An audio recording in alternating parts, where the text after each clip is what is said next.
সুজিতা, বিভিন্ন ধরনের বই আপনি লেখেন, আপনার বই প্রকাশ হয়, বইমেলাতেও প্রকাশ পেয়েছে বিভিন্ন বই। এবারে সম্প্রতি আপনার আবারও একটা নতুন বই প্রকাশ পেয়েছে। এই যে বই প্রকাশ পেয়েছে মানে মূলত কি আছে, মানে কিসের ওপরে বেস করে এই বই?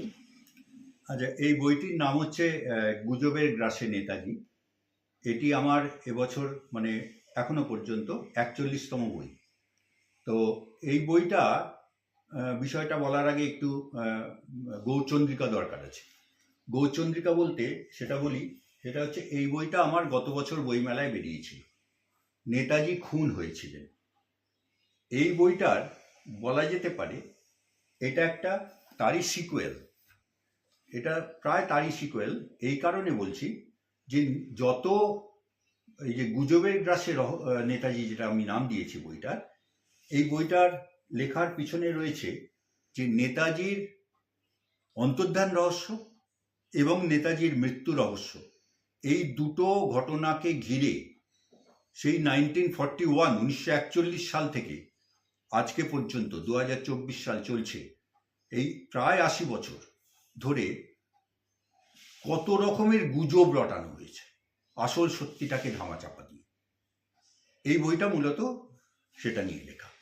যেমন নেতাজির নামে 10-12 জন সাধু সন্ন্যাসী তারা বাজারে এসছেন।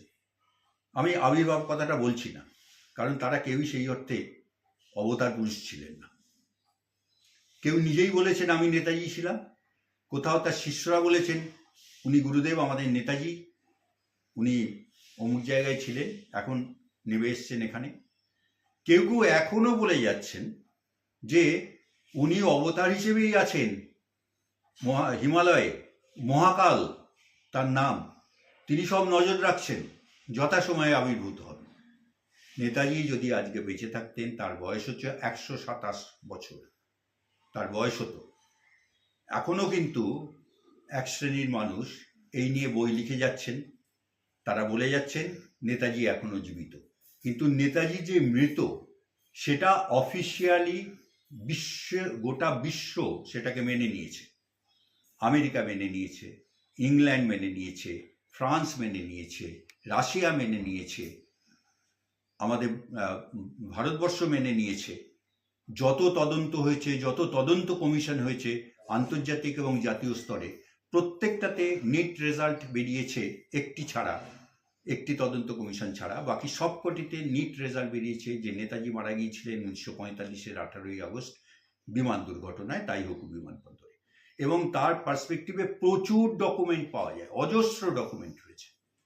শেষমেশ 2023 সালে নেতাজির পরিবার, গোটা পরিবার, এক্সটেন্ডেড পরিবার সহ বলছি আমি, বিদেশে আছেন বহু বহু লোকজন ওদের পরিবারে, কলকাতায় বিভিন্ন জায়গায় ছড়িয়ে ছিটিয়ে রয়েছেন, এই যে এক্সটেন্ডেড পরিবার, তারাও কিন্তু আলটিমেটলি মেনে নিয়েছেন 2023 সালের সেপ্টেম্বর মাসে যে নেতাজি ওই বিমান দুর্ঘটনাতে মারা গিয়েছিলেন এবং তিনি আজ আর বেঁচে নেই।